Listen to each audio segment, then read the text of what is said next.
गुरुर्ब्रह्मा गुरुर्विष्णु गुरुर्देवो महेश्वरा गुरु साक्षात् परब्रह्म तस्मै श्री गुरुवे नमः। तस्मै श्री गुरुवे नमः। तस्मै श्री गुरुवे नमः।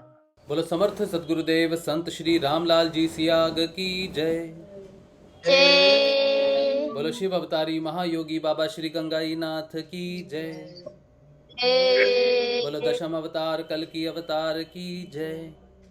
जय बोलो सनातन धर्म की जय। जय बोलो पलाना धाम की जय। बोलो जय जामसर धाम की जय। जय बोलो काजलवास धाम की जय। जय श्री गुरुदेव, जय श्री दादा गुरुदेव। जय श्री गुरुदेव, जय श्री दादा गुरुदेव, जय श्री गुरु माई, जय श्री गुरु माँ।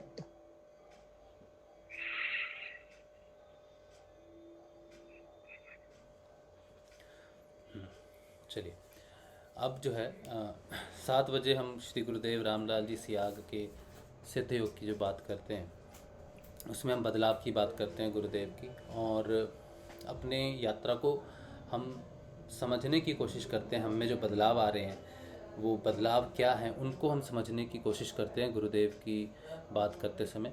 उसमें गुरुदेव जी ने कई बार कहा है कि पतंजलि अष्टांग योग में वर्णित सभी बदलाव मेरे शिष्यों में आ रहे हैं। तो जब ये बदलाव आने लगते हैं, ये बदलाव कैसे हैं, और कई बार प्रश्न खड़े होते हैं जब हमारे में बदलाव आते हैं वो बदलाव कैसे हैं।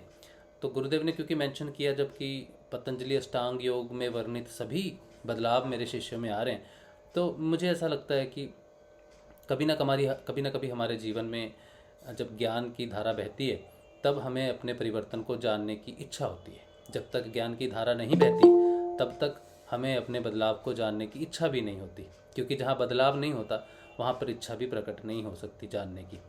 जहाँ पे बदलाव है वहाँ पर उस अनुभव का लोगों के साथ बात करना, उनको बतलाना कि मुझ में ये बदलाव है और गुरुदेव ने ये चीज़ कही है, उसको समझने की तीव्र इच्छा भी साधक के अंदर प्रकट होनी शुरू हो जाती है।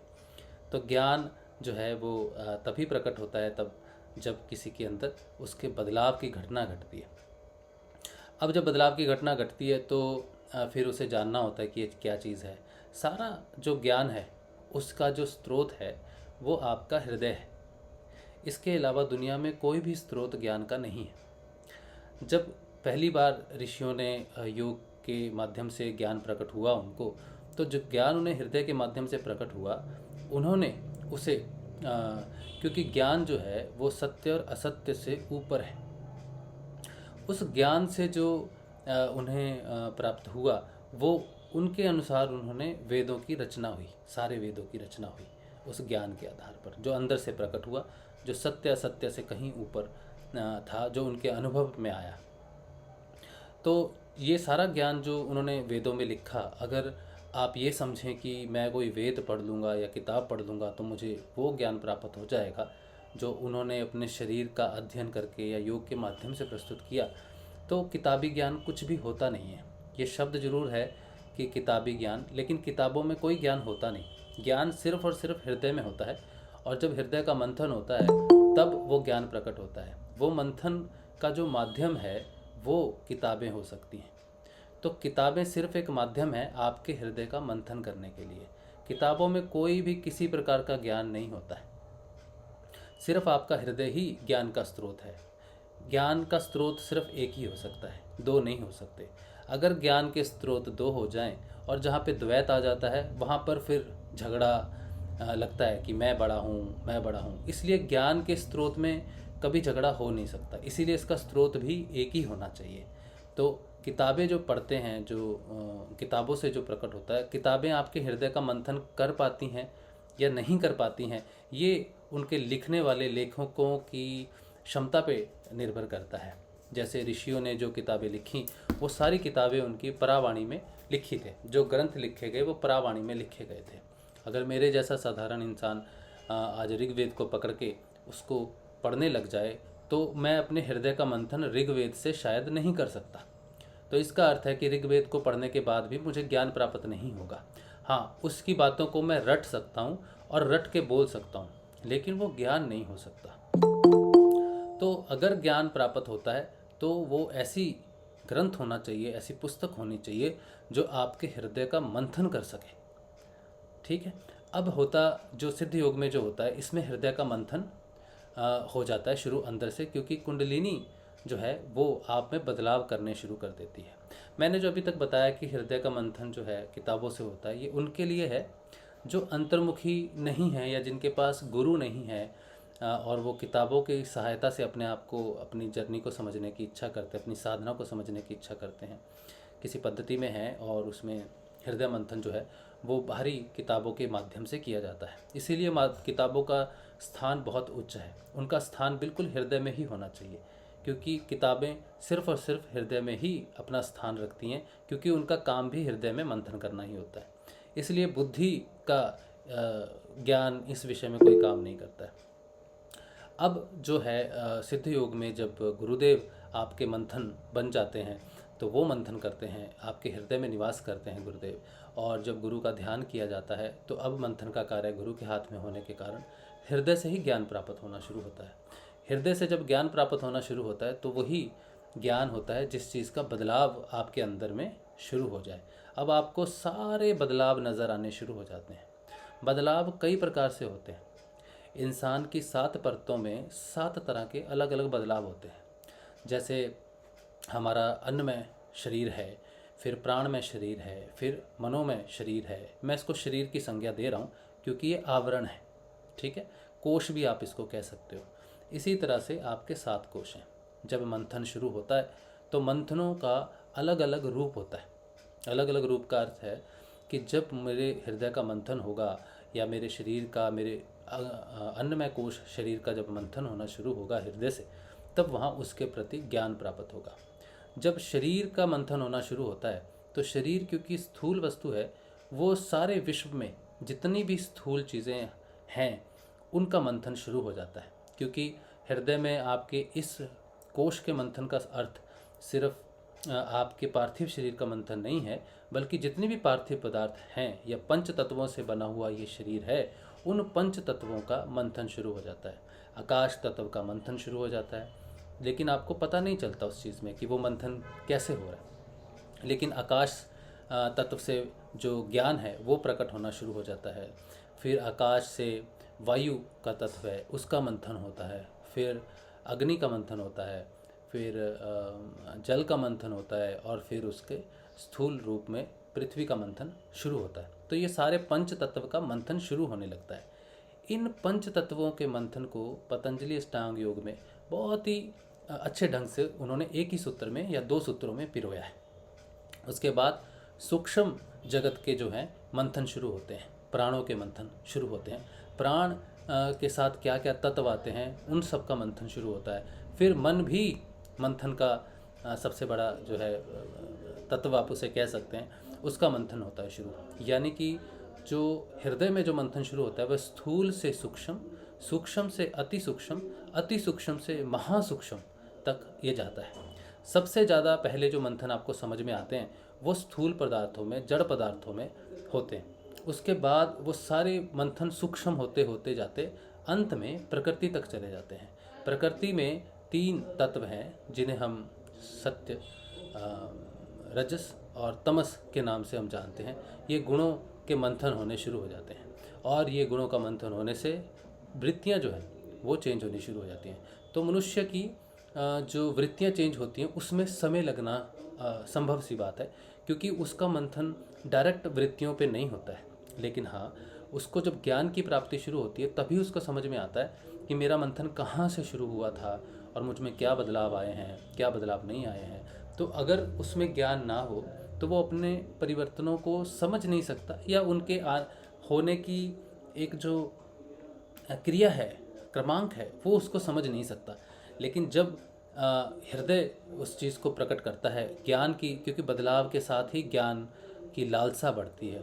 सभी की ज्ञान की प्राप्ति का माध्यम अलग हो सकता है। किताबें से आजकल मैंने भी जो बोला कि किताबें माध्यम है, लेकिन आजकल जो साइंटिफिक इरा है, जिस युग में हम हैं, इसमें बहुत सारे माध्यम हैं। किताबों को हम इंटरनेट पे वीडियो के माध्यम से भी पढ़ते हैं, लेक्चर्स के माध्यम से पढ़ते हैं, या स्पीचेस के माध्यम से आते हैं। तो माध्यम अभी कई हैं, तो पहले भी जैसे ऋग्वेद को पढ़ाया जाता था तो किताबें नहीं होती थी, वो सिर्फ आगे से आगे परंपरा में सिर्फ उसको याद करवाया जाता था, पूरी की पूरी श्रुतियाँ उनकी याद की जाती थी। तो माध्यम जैसे किताबें माध्यम है, वैसे ही कई और माध्यम भी आपके पास हैं। तो आपके पास जब बदलाव शुरू होने लगेगा और मंथन शुरू होने लगेगा तो ज्ञान की अभिप्सा आपके अंदर पैदा होगी, और फिर वो सारी चीज़ें जो बदलाव अंदर कर रही हैं वो ज्ञान स्वयं आपके पास पहुंचेगा। अब ये जितनी भी बात मैंने आपको बताई है, ये सारी पतंजलि अष्टांग योग से प्रकट एक ज्ञान है। तो पतंजलि अष्टांग योग क्योंकि हम करते थे पहले, शनिवार को बच्चों के साथ हम पतंजलि अष्टांग योग करते थे, फिर बीच में किसी कारण हम काजलवास चले गए और फिर बाहर वापस आए, तो फिर मैं बीमार भी हो गया बीच में। तो इसके कारण वो जो हम कर रहे थे पतंजलि अष्टांग योग प्रत्येक शनिवार को, तो वो बंद हो गया था। तो बच्चियां हैं, हनुमान राम जी की बेटी सोनी, उसने आज अभय से कहा होगा कि पतंजलि अष्टांग योग फिर से शुरू करें। तो क्योंकि ये मैंने तो कोशिश की, मेरे से तो हुआ नहीं शुरू, और मैं कुछ कर भी नहीं पाता हूँ। मेरे फैसले ज़्यादातर मेरी असमर्थता ही प्रकट करते हैं मेरे सामने, लेकिन क्योंकि बच्चे की डिमांड है, उन्होंने कहा है कि करना है, तो ये आदेश की तरह ही है कि कोई साधक है, बच्चे हैं, वो कुछ जानना चाहते हैं, और अगर हम वो माध्यम बन सकते हैं तो डेफिनेटली हमें वो करना चाहिए, क्योंकि इनका मार्गदर्शन बहुत ज़रूरी है। इसीलिए आज पतंजलि अष्टांग योग पे हम थोड़ी बात करेंगे उनके लिए। तो पतंजलि अष्टांग योग में हम 41 सूत्रों तक कर चुके थे, 41 सूत्र हमने कवर किए थे। तो आज हम थोड़ा सा और देखते हैं कितना कर सकते हैं। तो 42वां सूत्र है जो मैं अभी पढ़ूंगा, इसमें 42वें सूत्र में क्या है क्या नहीं है वो देखेंगे। और अध्ययन तो ज़्यादा नहीं कर पाया हूँ बच्चे मैं, क्योंकि थोड़ा देखना पड़ता ही है कि क्या लिखा है, क्या समझने के लिए थोड़ा ध्यान करना पड़ता है।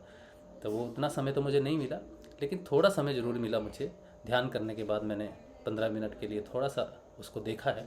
तो जितना मैं समझ पाया हूँ, जितना गुरुदेव की कृपा से समझ पाया हूँ, वो मैं आपको बताने की कोशिश करूँगा।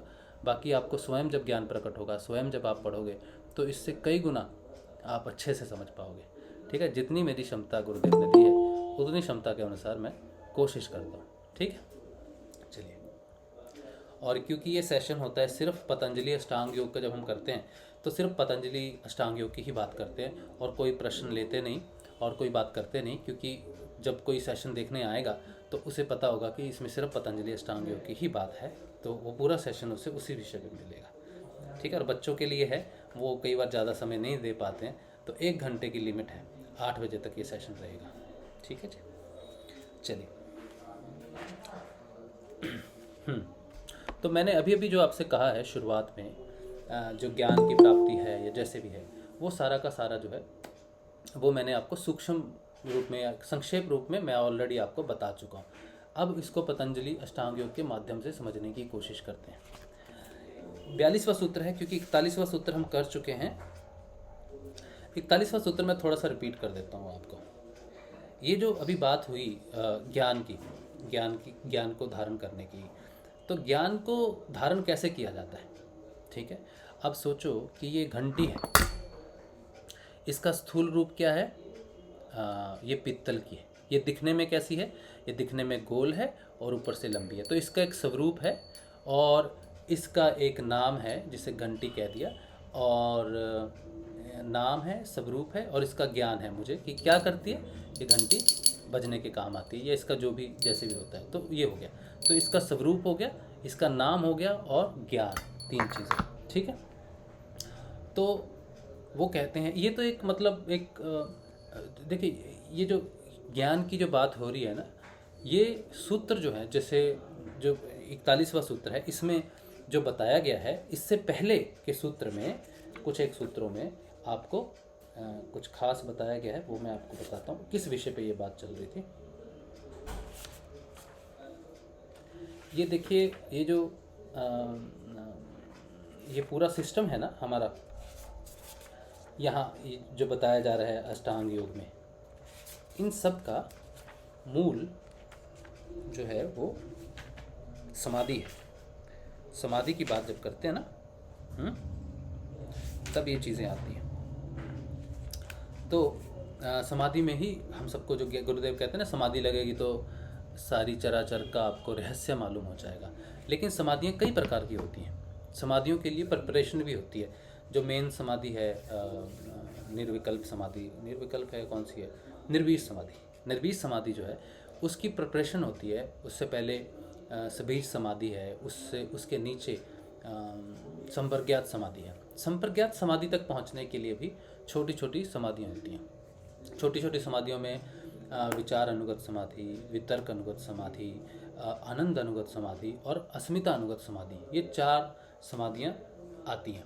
लेकिन इन सब की ये जो छोटी समाधियाँ हैं, संप्रज्ञात तक तो ये काम करती भी हैं। संप्रज्ञात के बाद भी इनमें से कुछ समाधियाँ हैं जो विचार और वितर्क तो खैर काफ़ी नीचे रह जाते हैं, लेकिन अस्मिता अनुगत समाधि और आनंद अनुगत समाधि जो है, और भी जब मैंने कहा कि सूक्ष्म से अति सूक्ष्म में चली जाती हैं और फिर महासूक्ष्म में चली जाती हैं, तो कुछ चीज़ें जो हैं वो अति सूक्ष्म तक भी उनका भेद रहता है।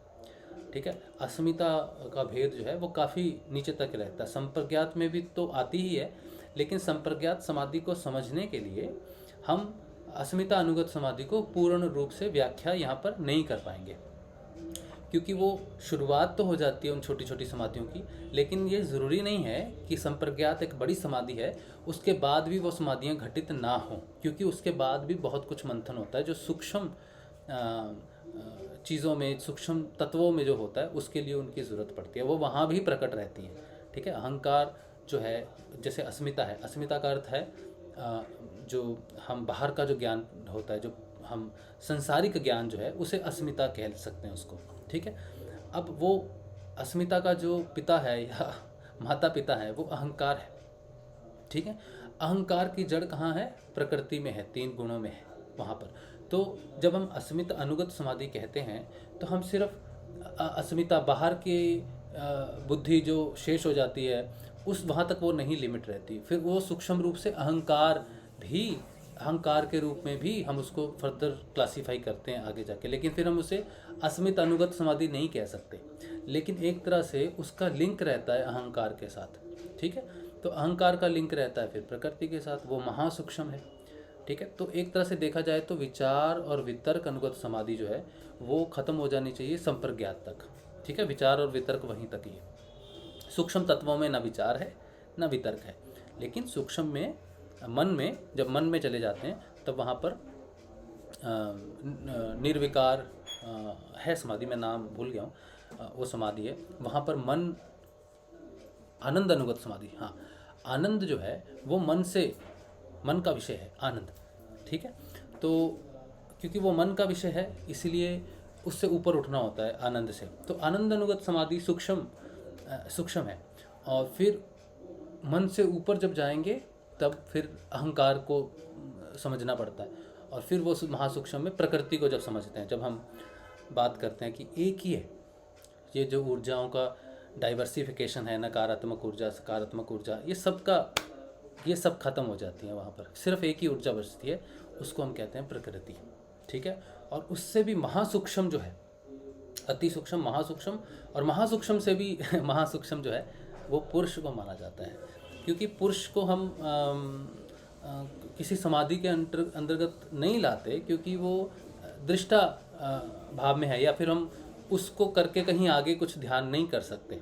ठीक है, तो हम किसी चीज़ से, समाधि का अर्थ है किसी चीज़ से ऊपर उठ जाना। ठीक है, विचार अनुगत समाधि का अर्थ है विचारों से ऊपर उठ जाना, वितर्क अनुगत का अर्थ है वितर्क से ऊपर उठना, अस्मिता अनुगत का अर्थ है कि अविद्या से ऊपर उठ जाना, आनंद अनुगत समाधि का अर्थ है कि आनंद से ऊपर उठ के देखना कि आनंद से ऊपर क्या है। लेकिन जब हम प्रकृति से ऊपर उठते हैं तो पुरुष का ध्येय करते हैं, तो पुरुष के बारे में करते हैं, तो उससे ऊपर अगर हम कुछ सोचें तो उससे ऊपर कुछ नहीं है। हालांकि पुरुष के बारे में जाना जा सकता है, ठीक है, ज्ञान प्राप्त किया जा सकता है, लेकिन उसमें उसके साथ मिलाप किया जा सकता है, लेकिन उससे ऊपर उठने की कोई स्थिति नज़र नहीं आती। ठीक है, तो प्रकृति तक ही जाते हैं, जो समाधियाँ जो लगती हैं वो प्रकृति का भेद मालूम हो जाता है और फिर अद्वैत स्थिति परमानेंट हो जाती है।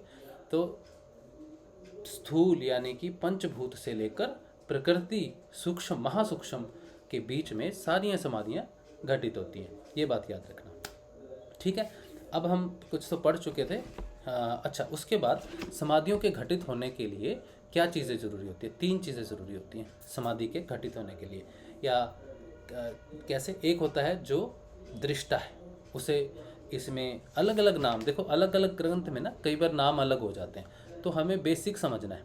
ये किताब अगर मुश्किल लगे, कोई भी किताब अगर पतंजलि की आप पढ़ो, वो मुश्किल लगे, समझ में नहीं आए, तो भी उससे घबराना नहीं, क्योंकि अलग अलग ऋषियों ने अलग अलग व्याख्या करते समय पतंजलि अष्टांग योग की शब्दों का थोड़ा अपने हिसाब से सहूलियत के, या उनकी उनकी उनकी शिक्षा पद्धति में जो शब्द ज़्यादा यूज़ होते हैं, तो वो शिक्षा पद्धति में वो शब्दों को उन्होंने अपने शिष्यों को एक्सप्लेन करने के लिए यूज़ कर लिया। जैसे हम अभी जिस भाषा का हम प्रयोग करते हैं, वो हिंदी भाषा बहुत ही निम्न क्लास, मतलब एक तो वेदों की भाषा है, फिर संस्कृत है, ये बहुत शुद्ध और अच्छी भाषाएं हैं। हिंदी भाषा भी बहुत अच्छी है, लेकिन हमारी हिंदी थोड़ी मिश्रित हिंदी है, शुद्ध नहीं है। इसमें कुछ शब्द इंग्लिश के आगे, इधर से आगे, उधर से आगे, तो हम जिस बात की व्याख्या आसान शब्द समझ के सोचते हैं, वो हमारे लिए हमारी चलती भाषा है। इसी तरह से जो बुक्स जब लिखी गई, जिन्होंने लिखी, उनकी चलती भाषा या उनकी आम भाषा में उन्होंने उन शब्दों को लिखा, तो कई बार शब्दों का भेद हो सकता है। इसीलिए किसी भी बुक को समझने के लिए उसका मूल समझ में आना चाहिए कि हम क्या बात कर रहे हैं। जैसे अभी हम समझ रहे हैं कि हमें जो डिस्कशन बताई जा रही है, जो डिस्कशन होने वाली है, वो समाधियों के बारे में है।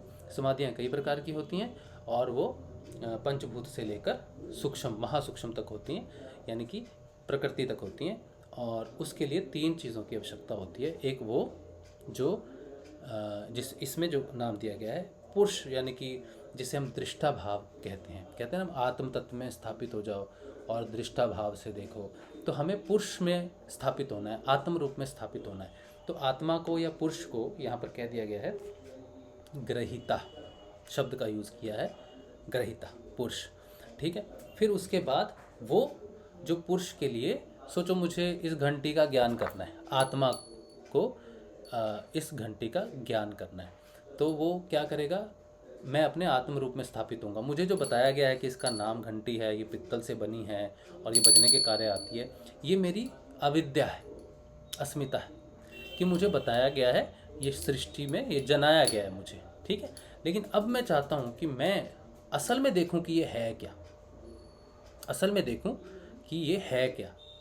हाँ, तो मैं इसमें अपना ध्यान केंद्रित करता हूँ। तो ध्यान केंद्रित कैसे करता हूँ? मन नहीं करता, मन ध्यान केंद्रित करने का नहीं है। कौन हूँ मैं आत्मा हूँ, पुरुष रूप जो आत्मा है, मैं उसमें पहले तो स्थिति लाऊंगा। उसमें आने तक स्थिति, ये जो समाधियाँ हैं, ये पहले दिन में घटित नहीं होती। जब हम ध्यान करते हैं धीरे धीरे, तो ध्यान करते करते करते करते जब हमारी स्थिति ऐसी हो जाती है कि हम अपने आप को आत्म रूप में स्थापित कर सकें या पुरुष स्थिति में स्थापित कर सकें, उसके बाद ही हम किसी चीज़ का ज्ञान प्राप्त कर सकते हैं। क्योंकि ज्ञान प्राप्त करना सिर्फ आत्मा का विषय है, मन का विषय नहीं है। मन को कोई ज्ञान नहीं चाहिए, इंद्रियों को कोई ज्ञान नहीं चाहिए, किस प्रकृति को कोई ज्ञान नहीं चाहिए।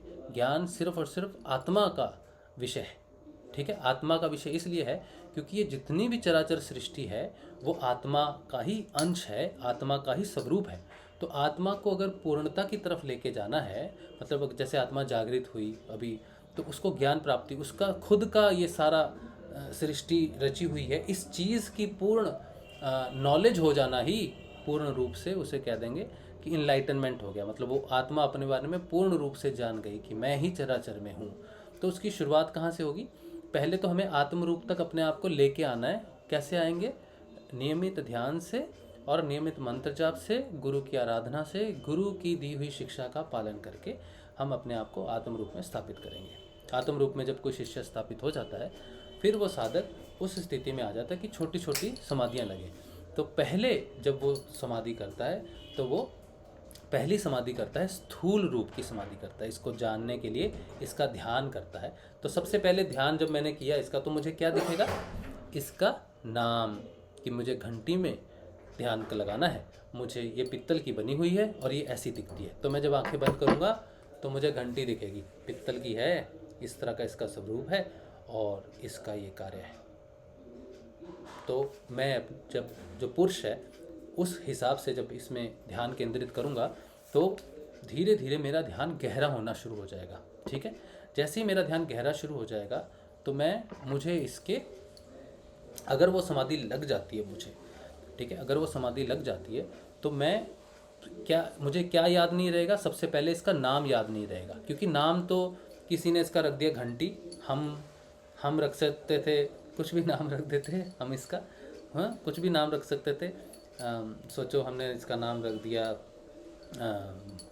घंटी है, मंटी इसका नाम रख दिया, तो सारी दुनिया इसको मंटी के नाम से जानती है ना। या शब्दों का जो भी जैसे भी है, अब शब्द भी घंटी भी इसलिए नहीं रख दिया होगा कि बस रख दिया, घंटी को भी अगर हम तोड़ें उसको करें तो उसका ज्ञान प्राप्त होगा कि क्यों इसका नाम घंटी ही रखा गया, अगर उस हिसाब से रखा जाए तो, ठीक है। तो सबसे पहले क्योंकि ये नाम रखा गया है, मुझे नाम से ऊपर उठना होगा, ठीक है, तो यानी कि थोड़ा अंदर चला गया, फिर इसके स्वरूप से मुझे आगे जाना होगा कि ऐसी ही क्यों बनाई गई, ठीक है, ये ऐसी ही क्यों बनाई गई। फिर जब मैं अंदर जाऊंगा तो मुझे है कि घंटी ऐसी ही क्यों बनाई गई, तो फिर अंदर से ज्ञान प्रकट होगा कि ये बड़ी भी बन सकती है या इसमें थोड़े डिज़ाइन भी आ सकते हैं, तो उसे कहेंगे इंस्पिरेशन। जो लोग वहाँ तक डेवलप हो जाते हैं किसी चीज़ में कि मुझे हवाई जहाज़ बनाना है, तो वो एक सोच के बनाएंगे कि मुझे हवाई जहाज़ बनाना है, लेकिन जब वो नियमित उसके बारे में सोचेंगे, ध्यान करेंगे, तो कहेंगे ऐसा नहीं, वो ऐसा भी तो हो सकता है कि उसके पीछे से कुछ बैलेंस करने के लिए हो, या फिर आगे से हो, शीशा हो, या ये हो। तो वो जो रूप उन्होंने शुरू किया, जिसमें ध्यान किया, जब वो आगे जाने लग गए तो उसका ये जो स्वरूप में उन्होंने ध्यान किया था वो चला गया, गायब हो गया, अब वो स्वरूप उनके लिए नहीं रहा। तो ध्यान में मैंने सोचा कि मैंने एक बनाना, उसका नाम मैं रखूँगा उड़न खटोला, ठीक है। मैंने ध्यान किया और उड़न खटोला ऐसा होना चाहिए। जब मैंने ध्यान किया और कैसा कैसा होना चाहिए, तो मैंने कहा उड़न खटोला नहीं, और भी नाम हो सकता, तो उड़न खटोला हट गया हाथ से, तो मैं गहरा चला गया उसके लिए। और फिर मैंने कहा ऐसा नहीं बना के उसको ऐसा बनाएंगे, तो मैं उसके रूप से भी परे चला गया, सोचते सोचते ध्यान में मैं उसके रूप से भी परे चला गया। अब बात ये है कि जब मैं सोच रहा हूँ तो ये क्या हुआ, ये विचार हुआ ना। तो अगर मैं अपने एक मेन विचार से उठ के अलग अलग विचारों के होते हुए उसका संशोधन करते हुए डीपली चला जाऊं, फिर उसमें कौन सा मेटल लगेगा, कौन हल्का है, भारी है, तो बिल्कुल गहराई में जब चला जाऊंगा कि ये चीज़ बनेगी कैसे, कैसे बन सकती है, तो इस चीज़ को एक समाधि कहते हैं। अब इसमें क्या चीज़ें तीन आई? पहली तो आई ग्रहण, पुरुष, जिसमें हम ध्यान, जो स्वरूप हम धारण करते हैं ध्यान के लिए। फिर आता है ग्रहण, अंतकरण के जिसे कहते हैं, जिसमें मन आता है, और इंद्रियां, इंद्रियों का अर्थ है ये आँख, नाक, कान, ये। और फिर आता है ग्रहण, पंचभूत और विषय, ये तीन है, इसको कहते हैं ग्रहण। और जिस माध्यम से, पंच इंद्रियों के माध्यम से हम वो रिसीव करेंगे इन्फॉर्मेशन पुरुष तक, उसको कहते हैं ग्रहण। और पुरुष स्वयं ग्रहिता, तीन शब्द हो जाते हैं। अब जो पहली समाधि जो प्रकट होती है इसमें, अच्छा, इसका जो सूत्र है ये है क्षीण वृत्ते भिजात सेव मणेर ग्रहित्र ग्रहण ग्राहेशु। अच्छा ये तो हो गया, सॉरी ये तो हो गया, ये 41वां सूत्र ही मैं अभी बता रहा था आपको। 42वें सूत्र में आते हैं, तो ये चीज़ है। 41वें सूत्र में तीन चीज़ें ये भी एक्सप्लेन कर दिया। अब 42वें सूत्र में जो हमने करना है वो ये है, तत्र शब्दार्थ ज्ञान विकल्पे संकीर्ण सवितर्क समापत्ति। कहते हैं उनमें शब्द, अर्थ, ज्ञान, इन तीनों के विकल्पों से मिली हुई समाधि सवितर्क है। इसको मैं और थोड़ा डिटेल में पढ़ देता हूँ यहाँ पर समझने से पहले। ग्रहण यानी मन और इंद्रियां द्वारा, ग्रहण का अर्थ है जिसके माध्यम से हम किसी चीज़ को कंसीव करते हैं, ग्रहण करते हैं, तो इंद्रियां, मन भी ग्रहण में आता है। अच्छा, ग्रहण यानी मन और इंद्रियों द्वारा ग्रहण करने में आने वाले पदार्थ दो प्रकार के होते हैं, ठीक है, स्थूल और सूक्ष्म। तो स्थूल की बात हम कर चुके हैं, पंचभूत, और सूक्ष्म से अति सूक्ष्म, महासूक्ष्म, प्रकृति तक, तो दो तरह के हो गए, स्थूल और सूक्ष्म। इनमें से किसी एक स्थूल पदार्थ को लक्ष्य बनाकर उसके स्वरूप को जानने के लिए जब योगी अपने चित्त को उसमें लगाता है, तब पहले पहले होने वाले अनुभव में उस वस्तु के नाम, रूप और ज्ञान के विकल्पों का मिश्रण होता है कि इसका नाम ये भी तो हो सकता है, इसका रूप ऐसा भी तो हो सकता है, और ये इस कार्य में भी तो लग सकती है, उसका मिश्रण रहेगा, ठीक है। अर्थात उसके स्वरूप के साथ साथ उसके नाम और प्रतीति की भी चित्त में स्फुरना रहती है। अतः इस समाधि को सवितर्क समाधि कहते हैं। इसी का दूसरा नाम सविकल्प योग भी है। तो सवितर्क समाधि में स का मतलब है सहयोग से, वितर्क के सहयोग से। मैं अपने हिसाब से सवितर्क बता रहा हूँ। तो वितर्क के सहयोग से जब हम किसी चीज़ का मंथन करते हैं, उसका ज्ञान प्राप्त करने की कोशिश करते हैं, तो हमें सवितर्क समाधि प्राप्त होती है। भौतिक जगत में सवितर्क समाधि कमाल कर सकती है। आध्यात्मिक जगत में तो भी हम बहुत पुरुष तक जाएंगे, लेकिन भौतिक जगत में अगर किसी को साइंटिस्ट बनना है और वो सवितर्क समाधि तक वो डेवलप हो जाए, तो वो किसी भी पदार्थ को अपनी उस अवस्था में, एक बार किसी ने कहा था, नरेश भाई ने कहा था शायद, उन्होंने कहा था जब मैं ध्यान में बैठता हूँ तो मुझे आइडियाज़ आते हैं बिज़नेस के बहुत अच्छे। तब मैंने उन्हें कहा था कि आप इनसे आगे उठो, तो आपको जो आते हैं विषय बहुत वो लोग बहुत अच्छे आइडिया आते हैं, मतलब हाँ। तो वो सवितर्क समाधि का एक रूप है। जब आपको इंस्पिरेशन मिलने लग जाए, आइडियाज़ मिलने लग जाए, ठीक है, तो वहाँ पर आप भौतिक जगत में कमाल कर सकते हो, नई चीज़ों की इन्वेंशन कर सकते हो, है ना, प्रयोगशाला कर सकते हो, बहुत कुछ कर सकते हो। तो सवितर्क समाधि भौतिक जगत में बहुत काम की चीज़ है। यहाँ पे विचार चलते हैं, सब चलते हैं, और आप गहरी से गहरी परत में जाओगे उसके। ठीक है जी। अच्छा चलो, उसके बाद 42वें सूत्र में कहते हैं, स्मृति परिशुद्धो स्वरूप शून्य वार्थ मात्र निर्भाषा निर्वितर्कः। मैं बता दे रहा हूँ कि मेरी संस्कृत बहुत अच्छी नहीं है, मैं कोशिश कर रहा हूँ। अच्छा, वो कहते हैं शुद्ध और प्रतीति की शब्द और प्रतीति की स्मृति की के भली भांति लुप्त हो जाने पर अपने रूप से शून्य हुई के सदृश केवल ध्येय मात्र के स्वरूप को प्रत्यक्ष कराने वाली चित्त की स्थिति निर्वितर्क समाधि है। अब जो पहले सवितर्क समाधि थी उसमें वितर्क थे कि ये हो सकता है, वो हो सकता है, लेकिन अगर जो योगी और गहरा चला जाए, ठीक है, तो उसमें उसको उसका रूप भी चला गया, उसका रूप भी चला गया, उसका शब्द भी चला गया, जिससे उसका ज्ञान हुआ, और उसका ज्ञान जो था वो भी अभी चला गया। इसको थोड़ा और डिटेल में पढ़ते हैं। शब्द और प्रतीति की स्मृति चली जाए और केवल ध्येय मात्र के स्वरूप को प्रत्यक्ष करवाने वाली, सिर्फ इसका रूप। ठीक है, अब इसको डिटेल पढ़ते हैं, उन्होंने क्या लिखा है। पहले बतलाई हुई स्थिति के बाद जब साधक के चित्त में ध्येय वस्तु के नाम की स्मृति लुप्त हो जाती है और उसको विषय कराने वाली चित्तवृत्ति का भी स्मरण नहीं रहता। इसमें अब दो चीज़ें बड़ी महत्वपूर्ण हैं। उसके नाम की स्मृति चलेगी कि इसको घंटी कहते हैं, ठीक है, या हवाई जहाज को उड़न खटोला कहते हैं, वो स्मृति चलेगी। वो जो स्मृति मुझे थी कि इसको ये कहते हैं, उसके लिए एक वृत्ति का प्रयोग होता है जो सूक्ष्म है, उसका भी विसर्जन हो गया, मतलब उसको भी उसकी स्मृति चलेगी, क्योंकि किसी वृत्ति के माध्यम से ही वो चीज़ हम ग्रहण करते हैं।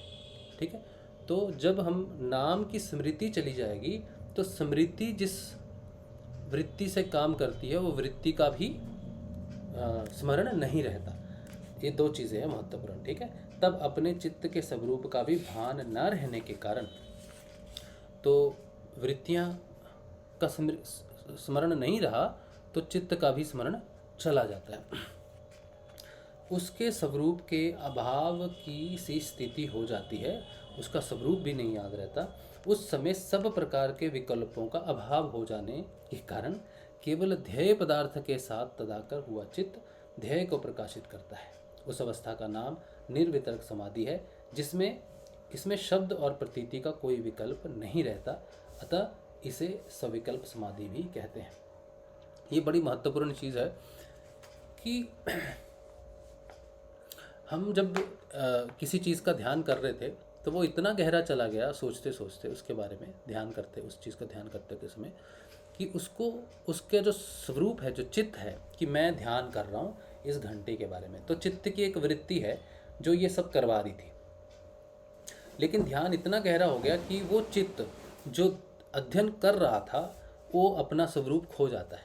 मतलब कि इसे देखने वाला इसे स्टडी करने वाला, इसमें ध्यान केंद्रित करने वाला जो चित्त है, क्योंकि पुरुष जो है वो दृष्टा है, ठीक है, असल उसी की स्थिति है, लेकिन वो किसके माध्यम से काम कर रहा है अभी, क्योंकि वो चित्त बीच में आता है, क्योंकि वो नहीं होगा तो हम चीज़ों को ग्रहण नहीं कर पाएंगे, ना हम देख पाएंगे इन आँखों से, ना मन से ग्रहण कर पाएंगे। तो पुरुष इस समय किसके माध्यम से कर रहा है ये सारी स्थितियाँ, हमारे इंद्रियां और हमारे मन के माध्यम से, चित्त के माध्यम से पुरुष इन सब को कर रहा है। तो धीरे धीरे जब गहरा चलेगी चेतना, तो वो कहाँ तक चलेगी, चित्त तक गहरी चेतना चलेगी, और चित्त का अपना अस्तित्व जब भूल गया तो जो पुरुष है वो उसके लिए ध्येय मात्र ये रहेगा, बीच का जो ये इंद्रियां थी जिसकी वजह से मैं इसको सोच रहा था या ग्रहण कर रहा था, यानी कि ग्रहिता रह गया, ग्रहण, और लास्ट में जो वस्तु है इसका नाम भी चला गया, क्योंकि नाम भी मेरे चित्त में है, मैं सिर्फ इसके मूल स्वरूप में एक हो गया। मतलब पुरुष जो चेतन है वो जैसे सब जगह पे है सोच लो, तो इसके अंदर जो है वो वहाँ तक इसकी स्मृति में चला गया, मतलब ध्येय ही शेष रह गया। बाकी चित्त के माध्यम से विचार, वितर्क, ज्ञान, वो सारा चीज़ जो है वो सारा चीज़ हट गया बीच से। तो डायरेक्ट कनेक्शन आप समझ लो कि यहाँ से उसका डायरेक्ट कनेक्शन की बात है। अब जब कुछ नहीं रहा तो उसे निर्विकल्प कह दिया कि कोई विकल्प नहीं है उसके लिए। अब मैं उसको, पहले था कि इसको ऐसे कर सकते हैं, वैसे कर सकते हैं, या कर सकते हैं, अब वो उससे उठ गया है ऊपर। तो वो, क्योंकि विकल्प तो तब है जब किसी चीज़ को प्रस्तुत करना है आपको, किसी चीज़ को बदलना है आपको, या कुछ उसको लाना है सामने। तो जब वो चीज़ से भी ऊपर उठ गया तो वो मेन वस्तु में चला गया, बिल्कुल चित्त से ऊपर, चित्त शून्य हो गया है। चित्त की भी स्थिति अपने आप में नहीं रही कि मैं ध्यान कर रहा था किसी पर्टिकुलर वस्तु के बारे में, ये करने के लिए या वो करने के लिए कर रहा था। तो वो उससे भी ऊपर चला गया, कुछ नहीं करना कराना तुमको, तुम बस उस चीज़ को देखो। तो उसके बीच में वितर्क और विचार सारे खत्म हो गए, तो उसको निर्विचार और निर्वितर्क कह दिया गया है, जब ध्येय और ध्याता के बीच में अंतर खत्म हो जाए, ठीक है, वो स्थिति है। लेकिन यहाँ पर द्वैत है, निर्विकल्प में द्वैत है। अच्छा, उसके बाद कह रहे हैं अतएव सविचारा निर्विचारा व सूक्ष्म विषय व्याख्याता। कह रहे इसी से पूर्वोक्त सर्वितर्क और निर्वितर्क से वर्णन से ही सूक्ष्म पदार्थों में की जाने वाली सविचार और निर्विचार समाधि का भी वर्णन किया गया है। अभी तक हमने देखा है सविकल्प और सवितर्क, अब हम विचार सूक्ष्म, ठीक है, सूक्ष्म में कैसे पता चलता है। जिस प्रकार स्थूल ध्येय पदार्थों में की जाने वाली समाधि के दो भेद हैं। दो भेद कौन से थे? एक था स्थूल और एक था सूक्ष्म। अब स्थूल पदार्थों में ध्यान किया, ये स्थूल पदार्थ है, इसमें ध्यान किया तो इसके दो भेद थे कि एक तो इसका स्थूल भाग सवितर्क के साथ क्या क्या हो सकता है, इसमें क्या क्या बदलाव कर सकते हैं, तो इसका रूप रहता है, ठीक है, लेकिन नाम और ये तत्व रहता है, लेकिन इसका नाम और रूप बदल जाता है, तो उसके वितर्क से इसको चेंज मॉडिफिकेशन करते हैं। निर्वितर्क में मॉडिफिकेशन नहीं है, ठीक है, सिर्फ वो है और ध्यान है। अब ये रहा स्थूल पदार्थ रहा, लेकिन चित्त के अधीन नहीं रहा, चित्त उसका ग्रहिता नहीं रह के पुरुष फाइनली उसका ग्रहिता रह के पुरुष और उसके बीच में है जो भी है, तो उसमें वितर्क नहीं है, वितर्क चित्त का विषय है, ठीक है, तो निर्वितर्क हो गया वो वहाँ पर। अब कहते हैं ये तो स्थूल पदार्थ में मैंने ध्यान किया था तो मुझे दो अवस्थाएं मिली, लेकिन इन दो अवस्थाओं में द्वैत है। सूक्ष्म भी चला गया तब भी द्वैत था, जहाँ चित्त जीरो हो गया, और जहाँ चित्त था, जहाँ पे सवितर्क था, वहाँ भी द्वैत था। तो सवितर्क समाधि भौतिक जगत के लिए कुछ कर सकती है। उससे अब आते हैं भौतिक पदार्थ में समाधि नहीं लगा के, ध्यान नहीं लगा के, सूक्ष्म चीज़ों में ध्यान लगाते हैं, ठीक है, यानी कि अब हम उससे गहरी चीज़ में जाते हैं कि अभी हमें बाहर की कोई चीज़ नहीं चाहिए जिस पे हमें ध्यान केंद्रित करना है, अब हम सूक्ष्म चीज़ पे केंद्रित करेंगे ध्यान। तो सूक्ष्म चीज़ पे जब केंद्रित करेंगे उसके भी दो भेद हैं, ठीक है। अब सूक्ष्म चीज़ पे जो ध्यान कर रहे हैं, अभी इसमें देखते हैं क्या बताया। जिस प्रकार स्थूल ध्येय पदार्थों में की जाने वाली समाधि के दो भेद हैं, उसी प्रकार सूक्ष्म ध्येय पदार्थों में संबंध रखने वाली समाधि के भी दो भेद समझ लेने चाहिए। अर्थात जब किसी सूक्ष्म ध्येय पदार्थ के स्वरूप का यथार्थ स्वरूप जानने के लिए उसमें चित्त को स्थिर किया जाता है, तब पहले उसके नाम रूप ज्ञान के विकल्पों से मिला हुआ अनुभव होता है। वह स्थिति सविचार समाधि है।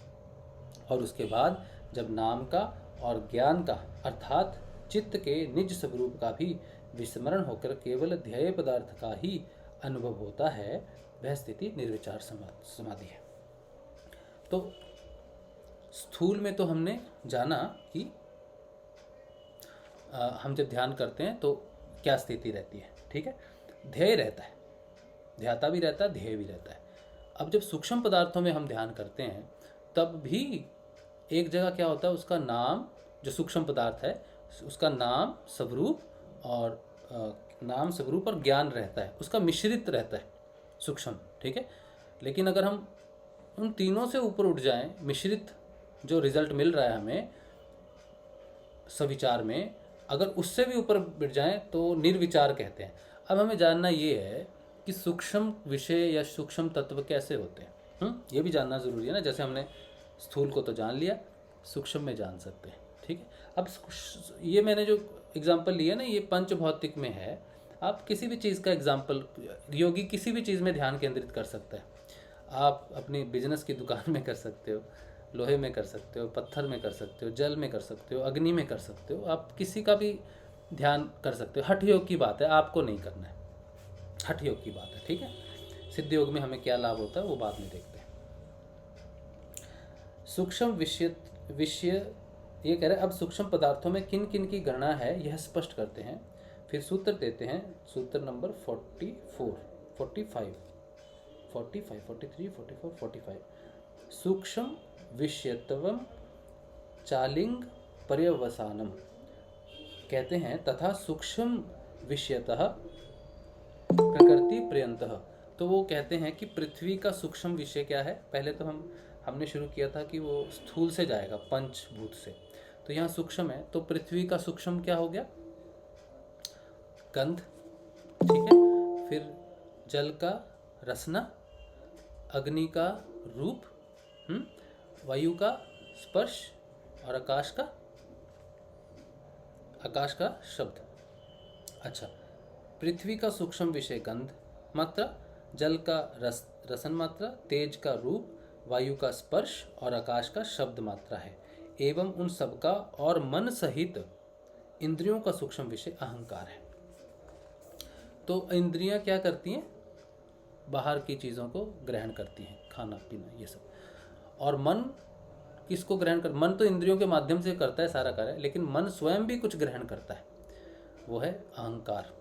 और वो इंद्रियां भी ग्रहण करती हैं, इंद्रियां भी अहंकार ग्रहण करती हैं, मन भी करते हैं। इसलिए मन को भी ग्रहण के रूप में लिया गया है कि ये भी ग्रहण करता है। जो विचार हमें बाहर से आते हैं, मन को ही शून्य करना है मेन। तो मन शून्य हो गए तो इंद्रियां अपने आप शून्य हो जाएंगी, क्योंकि मन के माध्यम से ही वो काम करती हैं। और इंद्रियां शून्य हो गई तो मन अगर शून्य होगा तो इंद्रियां और मन दोनों शून्य हो गए, ग्रहण करने वाले ही शून्य हो जाएगा। तो पंचभूत और सूक्ष्म भूत सारे शून्य हो जाते हैं। अच्छा, मन सहित इंद्रियों का सूक्ष्म विषय अहंकार, अहंकार का महातत्व और महातत्व का सूक्ष्म विषय यानी प्रकृति, ठीक है। महातत्व किसे कहा गया है, चित्त को कहा गया है। और चित्त किससे बनता है, पुरुष और प्रकृति से। उसमें प्रकृति को सूक्ष्म मान लिया गया, क्योंकि मैं पुरुष की स्थिति में, उस चेतन की स्थिति में ध्यान कर रहा हूँ, ठीक है। इसीलिए प्रकृति को माना है। उसके आगे पुरुष को भी सूक्ष्म माना है उन्होंने, क्योंकि प्रकृति अगर सूक्ष्म है तो पुरुष उससे भी ज़्यादा सूक्ष्म माना जाता है, लेकिन उसको यहाँ कंसीडर नहीं कर रहे। अतः प्रकृति पर्यंत किसी भी सूक्ष्म पदार्थ को लक्ष्य बनाकर उसमें की हुई समाधि को सविचार और निर्विचार समाधि के अंतर्गत समझ लेना चाहिए। यद्यपि पुरुष प्रकृति से भी सूक्ष्म है, पर वह दृश्य पदार्थों में नहीं है, अतः तद्विषयक समाधि इसमें नहीं आनी चाहिए। तद्विषयक मतलब जिसके दो विषय हों, ठीक है। उसमें हम पुरुष की दो स्थितियों का वर्णन नहीं कर सकते। जैसे निर्विचार से सवितर्क में हमने कहा कि एक तो हमें मिश्रित रिजल्ट मिलता है, और एक उस मिश्रित भाव को हटा देते हैं और सिर्फ ध्याय और ध्याता रहता है। तो पुरुष में अगर हम ध्यान भी करें तो हम उसको दो विषयों में नहीं बांट सकते, कि पहले ये स्थिति थी फिर ये स्थिति थी, वो स्वयं एक है, एक अवस्था में स्थित है, तो उसको माना नहीं जाता कि वो ध्यान का है। तो उसमें ही ध्यान, उसी को वही समझ के हम अपने आप को उच्च स्थिति समझ के उसी को ही ग्रहिता कहा गया है। ठीक है। अच्छा, अतः त्वदिश्यक समाधि इसमें नहीं आनी चाहिए। तथापि ग्रहितर विषयक समाधि बुद्धि में प्रतिबिंबित पुरुष में की जाती है, इसका वर्णन आगे आएगा। ठीक है, समाधि पुरुष में कब की जाती है वो उसका वर्णन आगे आएगा। अच्छा, अतः उसको निर्विचार समाधि के अंतर्गत मान लेने में कोई आपत्ति मालूम नहीं होती। पुरुष की स्थिति में निर्विचार समाधि जो है वो उसके अंतर्गत आ सकती है, उससे मिलती जुलती है। ठीक है, क्योंकि कठोपनिषद में जीवात्मा से प्रकृति को पर कहा गया है।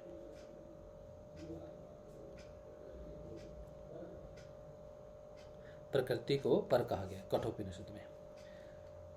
इस प्रकार यहाँ सूक्ष्म विषय की सीमा प्रकृति पर्यंत बतला देने के कारण मन, इंद्रियां तथा आनंद और अस्मिता का उसमें अंतर्भाव प्रतीत होता है। बिल्कुल सही बात है। फिर 17वें सूत्र में कहे हुए आनंद और अस्मिता को और 41वें सूत्र में ग्रहण नाम से कहे हुए मन और इंद्रियां को ग्रहिता नाम से कहे हुए प्रकृति स्थित पुरुष को टीकाकारों ने विचार शब्दवाच्य सूक्ष्म विषय से अलग कैसे कहा और सूत्रकारों ने तद्विषयक समाधि के भेदों का वर्णन क्यों नहीं किया, यह विचारणीय है।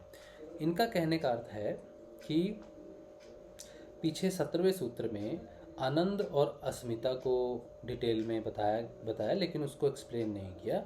41वें सूत्र में ग्रहण, जो ग्रहण करते हैं मन और इंद्रियों को, और ग्रहिता नाम से कहे हुए पुरुष, प्रकृति में स्थित पुरुष को टीकाकारों ने विचार शब्द वाच्य सूक्ष्म विषय से कैसे अलग रखा। मतलब जब ये सूक्ष्म है तो इनको सूक्ष्म विषयों से अलग रखा है किसी कारण, लेकिन उसकी व्याख्या भी नहीं की उन्होंने, ये विचारणीय है। हो सकता है कि इतने सूक्ष्म हो जिसकी व्याख्या ना की जाए, सिर्फ अनुभव किया जाए। ठीक है, तो आप जब ये पढ़ते हो पतंजलि सूत्र, इसमें आप एक बात ध्यान रखना कि ये आपको 10% पढ़ने में मिलेगा, 90% आपका स्वयं का ज्ञान प्रस्तुत होगा, जो सूक्ष्म रूप में इसमें सिर्फ हिंट दिया है। पतंजलि ऋषि ने सिर्फ हिंट दिया है, और इसीलिए अगर कोई पतंजलि अष्टांग योग को पढ़ेगा तो उससे क्या लगेगा, तिलिस्मी सूत्र लगेगा। क्योंकि जो 100% है उसमें से 10% तो शब्दों के माध्यम से समझ में आ जाएगा, 90% सिर्फ और सिर्फ अनुभव से प्राप्त होगा। इसीलिए जिसे अनुभव ना हो वो अगर पतंजलि अष्टांग योग पढ़ेगा तो उसको तिलिस्म लगेगा, क्योंकि उसको समझ में नहीं आएगा। ठीक है, लेकिन जिसको अनुभव होगा उसको वो 90% जिसका संकेत दिया हुआ है वो संकेतों को धारण करके 100% रस को प्राप्त कर सकता है अपने बदलाव के साथ। इसीलिए जो योग करता है, जो उस पद्धति में है, वही पतंजलि अष्टांग योग को पूर्ण रूप से समझ सकता है। ठीक है, अच्छा 50 हो गए, यहाँ बंद करेंगे नहीं तो लंबा हो जाएगा। अच्छा, फिर उसके बाद हम इसमें बताया गया है सभी समाधि आती है। उसके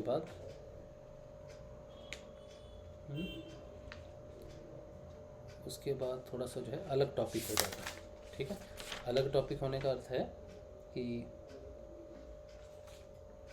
अलग तो नहीं है, समाधि ही है, लेकिन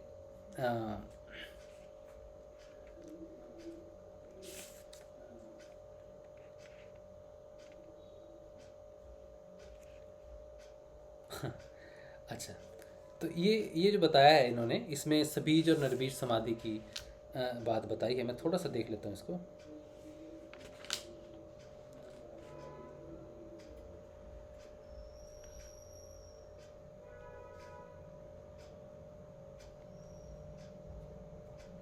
निर्बीज का लास्ट में होना चाहिए शायद, केवल्य, हाँ निर्बीज। अच्छा, ये जो यात्रा है, समाधियों की जो यात्रा है, अगर हम देखें कि यहाँ से समाधियाँ शुरू हुई और लास्ट में केवल्य पद में निर्बीज समाधि में आ पाए। ठीक है, तो यहाँ से जब समाधियाँ शुरू हुई तो यहाँ से यहाँ तक, शुरू से जो हमने पहली सवितर्क समाधि पढ़ी और लास्ट में कौन सी है, केवल्य निर्बीज समाधि, तो इसके बीच में बहुत सारी समाधियाँ हैं। ठीक है, यहाँ तक सोचो, यहाँ तक ये हाफ तक जो भी समाधियाँ आती हैं उन सबको एक कवर में डाल दिया। कवर में मतलब वो कब्र नहीं, कवर, ठीक है, एक एनवेलप में डाल दिया, लिफाफे में डाल दिया। उन सब समाधियों को नाम दे दिया गया सबीज समाधि। ये सारी समाधियाँ हैं, इसमें बीज नष्ट नहीं होते, बीजों को दबा दिया जाता है अनुभव के लिए, ठीक है। बार बार उनका अनुभव होने से वो बीज दब जाते हैं। तब वो जब पूर्ण रूप से दब गए, बार बार उनका अनुभव होने से, तब उनको नष्ट करने की प्रक्रिया शुरू होती है। वो प्रक्रिया जैसे जहाँ ये हाफ था सबीज समाधि, इन सब में काफ़ी समाधियाँ आई। फिर यहाँ से जब उनको दबा दिया गया है तो यहाँ के बाद उसको निर्बीज करने की प्रोसेस शुरू होती है। अगर कोई साधक यहाँ तक भी पहुँच जाए और उसकी मृत्यु हो जाए तो वो अगले जन्म में, सिर्फ एक जन्म उसका होता है, वो यहाँ तक पहुँच गया तो फिर बाकी उसको कुछ करना नहीं पड़ता, कोई प्रोसेस फॉलो नहीं करनी पड़ती। वो डायरेक्ट यहाँ पर अगर पहुँच गया था, निर्बीज शुरू हो गया था या निर्बीज में जाना शुरू हुआ था, तो उसकी डायरेक्ट निर्बीज समाधि ही लगेगी अगले जन्म में। ऐसे योगियों को भव प्रत्यय योगी कहते हैं, जो सिर्फ समाधि लेने के लिए ही जन्म लेते हैं, ठीक है। अगर सबीज समाधि में किसी की मृत्यु होती है तो फिर उसको वो जो प्रोसेस है थोड़ा सा फॉलो करना पड़ेगा। हालांकि उसकी जो गति होगी बड़ी तीव्र होगी, लेकिन उसको पूरा प्रोसेस फॉलो करके आना ही पड़ेगा वहाँ तक। तो अगर योगी सभी समाधि में आ भी जाता है लेकिन उसको कंप्लीट नहीं कर पाता है सारी समाधियों को, तो उसको प्रोसेस फॉलो करना पड़ेगा। गुरु कृपा से शुरू तो वहीं से होगा। पहले दिन जब ध्यान करेगा ना, तो पहले दिन ही उसको बड़ा अच्छा अनुभव होगा। वो कहेगा मुझे ये दिख गया, वो दिख गया, कृष्ण दिख गया, या ये महसूस हुआ, निर्विचार हो गया। तो उसका पहला अनुभव उसको बता देगा कि उसकी पुरानी स्थिति क्या है। इसीलिए बहुत साधकों को शुरुआती साधना बहुत अच्छी लगती है, लेकिन फिर उन्हें यात्रा शुरू करनी पड़ती है, क्योंकि वो करनी ही पड़ेगी, ठीक है। तो वो वहाँ तक पहुँचने में उनको 10 साल, 15 साल, 2 साल, 3 साल, 2 महीने, 6 महीने, जितना भी लगेगा, वो सारा उनके कर्म प्रारब्ध के हिसाब से वहाँ पर पहुँच के उस बीज को कंप्लीट करके फिर निर्बीज को कंप्लीट करेंगे, निर्बीज समाधि को कंप्लीट करके फिर वो जाएंगे, ठीक है। तो ये प्रोसेस है, इनको ऐसे डिवाइड किया गया है। और ये बात आगे हम पढ़ेंगे, देखें इसमें दिया हुआ है कि नहीं, ठीक है जी। तो ये हो गया। अब अगर किसी का कोई इसी चीज़ पे प्रश्न होना चाहिए और किसी पे नहीं, पतंजलि पे इन सेशंस पे किसी का कोई प्रश्न है तो पूछो।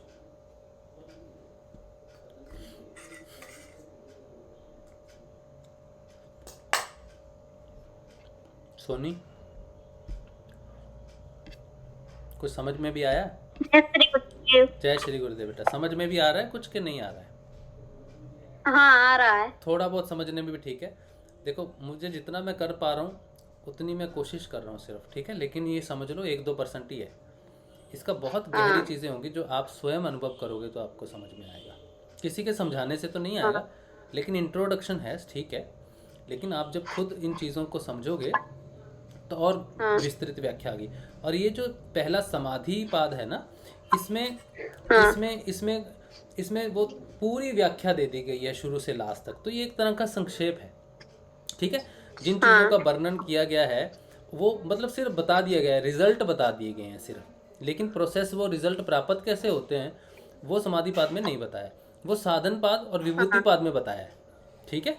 और साधन पाद, विभूति पाद में जो ट्रांसफॉर्मेशन होती है या जो रिजल्ट्स प्राप्त होते हैं वो सारे रिजल्ट समाधि पाद में दे दिए गए हैं। समाधि पाद सारी योग साधना के रिजल्ट्स बता दिए गए कि ये मिलता है, ये मिलता है, ये मिलता है। लेकिन कैसे मिलता है वो समाधि पाद में नहीं बताया गया, वो साधन पाद में और विभूति पाद में बताया गया, ठीक है। तो यहाँ पर समझ लो कि आपको सिर्फ रिजल्ट मिल रहे हैं, तो यहाँ पे कुछ समझ में नहीं आएगा। समाधि पाद समझ में आने वाली बात नहीं है, सिर्फ जानने की बात है कि अच्छा ये भी होता है, अच्छा ये भी होता है, ओहो, बस यही है। लेकिन वो कैसे होता है वो साधन पाद, विभूति पाद में समझ में आएगा। और ये सारा हो जाने के बाद क्या स्थिति हो जाती है इंसान की, जहाँ समाधि पाद खत्म होता है, वो केवल्य पाद में कुछ एक सूत्र है, लेकिन वो भी पूर्ण रूप से नहीं बताते स्थिति को, क्योंकि उससे एक्सप्लेन नहीं किया। उसमें भी थोड़ा सा बता रखा है केवल्य पद की स्थिति, कौन कौन सी चीज़ें घटित होती हैं। पर मुख्य तौर पे साधक के पास अगर कुछ फॉलो करने के लिए होता है तो वो होता है साधन पाद में बताई गई चीज़ों का, जो उसके अंदर हो रही हैं चीज़ें, और विभूति पाद में जो घटित होती हैं चीज़ें। तो दो बहुत महत्वपूर्ण है, ठीक है। समाधि पाद में ज़्यादा टेंशन लेने की ज़रूरत नहीं है, ठीक है जी। चलो, कोई प्रश्न है इसके ऊपर? नहीं।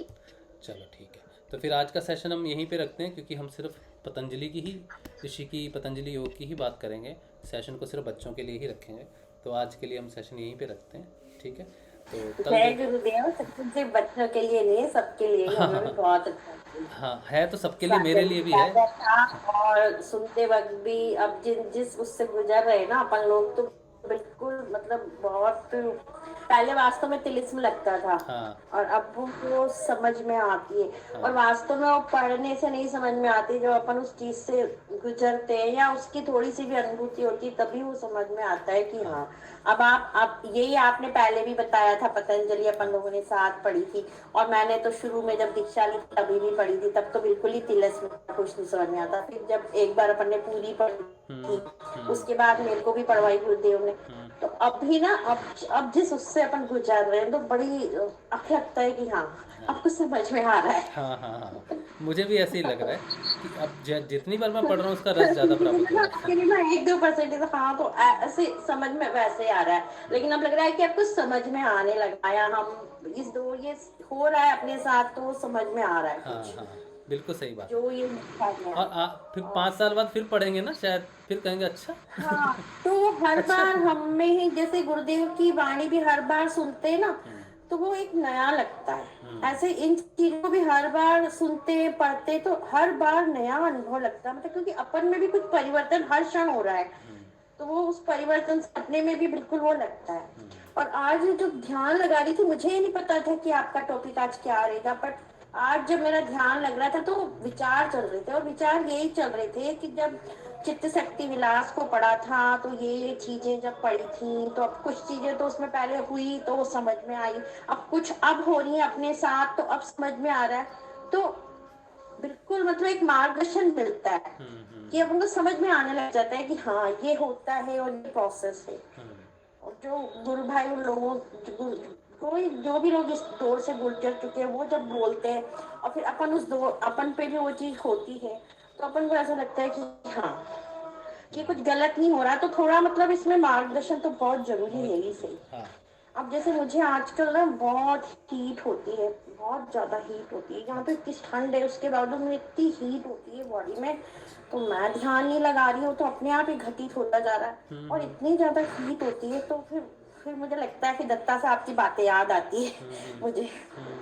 तो फिर हर चीज में बहुत बॉडी में एनर्जी भी, ऐसे कुछ आसन और ऐसे बिल्कुल बहुत सारी चीजें ऐसी घटक हो रही है। अब ये दिसंबर में, अब पहले पढ़ा था उनको चित्त शक्ति विलास में, कि कानों में ये बताया, दत्ता जी भी बोलते हैं। तो अभी मेरे को थोड़े दिन पहले क्या हुआ, मैं 1 महीने से तो सीसीएल पे घर पे थी। अब जिस दिन स्कूल गई, देखो ऐसा नहीं कि जहाँ शांति है वहीं मेरे साथ ऐसा घटा हो। मैं स्कूल गई, हालांकि बस स्कूल में एग्जाम ही चल रहे थे, और मैं स्टाफ रूम में गई, वहाँ कोई भी नहीं था। कुछ बातें करके आई प्रिंसिपल से, और वो अचानक वहाँ बैठी हूँ, और एकदम से मेरे दिमाग में ना सिर में इतना तेज नगाड़े बजे। वो 2-4 मिनट का समय होगा, मतलब वो मतलब अनुभूति पहले भी बजती, वो दूर होने वाली ध्वनियां सुनाई देती हैं, वो आवाजें वैसे आती हैं, नगाड़ों की भी आवाजें आती थी, लेकिन वो थोड़ी स्लो या बहुत ऐसी थी उस समय। तो वो 2-4 मिनट का समय मेरा ऐसा, और उसके बाद में ऐसी शाम भी लग गई, और स्टाफ रूम में मैं अलग ही अवस्था में चली गई। तो ये चीजें अब जब आप बता रहे हो ना, अब ये पढ़ रहे हो, तो अलग ही मतलब वो पता नहीं अब क्या समझ में आ रहा है, बहुत कम ही समझ रहे हैं हम तो, मतलब क्या अनुभव, लेकिन वो बीतती है अपने ऊपर, हमें अनुभव होता है तभी समझ में आता है। ये मुझे समझ में आ रहा है, जब मैं उनको पढ़ती थी तो इतना नहीं मेरे को समझ में आता था। बहुत अच्छा लगा आज का, तो वास्तव में गागर में सागर है, बहुत अच्छा सेशन रहा। Thank you Soni. बच्चों के कारण ही शुरू हुआ, नहीं तो मेरे दिमाग में बिल्कुल भी नहीं था। हाँ नहीं तो हाँ, बच्चों की बात थी तो सभी के लिए, सभी साधक बच्चे हैं, गुरुदेव के बच्चे हैं सब। और लेकिन सोनी जहाँ पे है उसकी वो बस जय श्री गुरु। चलिए आज के सेशन को यहीं रखते हैं, 8 बज गए हैं। कल मिलेंगे, देखते हैं सुबह का ध्यान गुरुदेव कब देते हैं। गुरुदेव को पकड़ के हिलाना पड़ेगा, गुरुदेव सुबह का ध्यान। इतना क्यों आसक्ति आ गई है निद्रा के प्रति कि उठ नहीं पा रहे हैं, कुछ तो बीमारी के कारण। साल भर में जो पहले नवंबर से शुरू हुआ है, मतलब ये नियमितता ने बहुत चेंज किया। मेरे को 26 साल में जो चीजें नहीं हुई ना, हाँ ये तो नवंबर टू नवंबर में इतना कुछ चेंज हुआ है। बहुत ये नियमितता तो बहुत ही जरूरी है, इसकी तो अब समझ में आती है जब इस उसमें होते हैं। और उसके साथ ये सत्संग, हाँ सही। अगर ये नहीं हो रहा था तब भी एक कमी सी लग रही थी। वो नहीं साधु ने बोला कि भाई ये लोटा रोज रोज किसी को घिसते रहते हो, बड़ा साफ है। तो भैया वो अपने माइंड को भी सत्संग की तरफ हमेशा लगाए रखना और 24 घंटे उसमें लगाए रखना भी बहुत जरूरी है। और ये सत्संग यही काम करता है कि अपने उसको मांजता रहता अपने बर्तन को। हाँ सही बात है, सही बात है। बहुत बहुत अच्छा। चलिए आज का सेशन यही रखते हैं, कल देखते हैं। और अगर जिस दिन सुबह का जिस दिन ध्यान होगा, मैं आपको ग्रुप में सुबह 6 बजे मैसेज दे दूंगा कि ध्यान कम से कम नए साल में तो शुरू ही कर दूँ। मैं तो सोचना चाहता हूँ कल से, जब भी सेशन समाप्त होता है तो मैं हाँ, यही कहता हूँ कि कल हो, लेकिन कल शुरू। हाँ तब गुरु जी की इच्छा है। ठीक हाँ जैसे भी हाँ, हो। ठीक। ठीक, चलिए। जय श्री गुरुदेव, जय श्री दादा गुरुदेव। जय श्री गुरुदेव, जय दादा श्री गुरुदेव। दादा गुरुदेव, जय श्री गुरु माता। जय श्री जय श्री दादा गुरुदेव, जय श्री गुरुदेव, जय श्री गुरुदेव। जय श्री गुरुदेव, जय श्री दादा गुरुदेव। जय श्री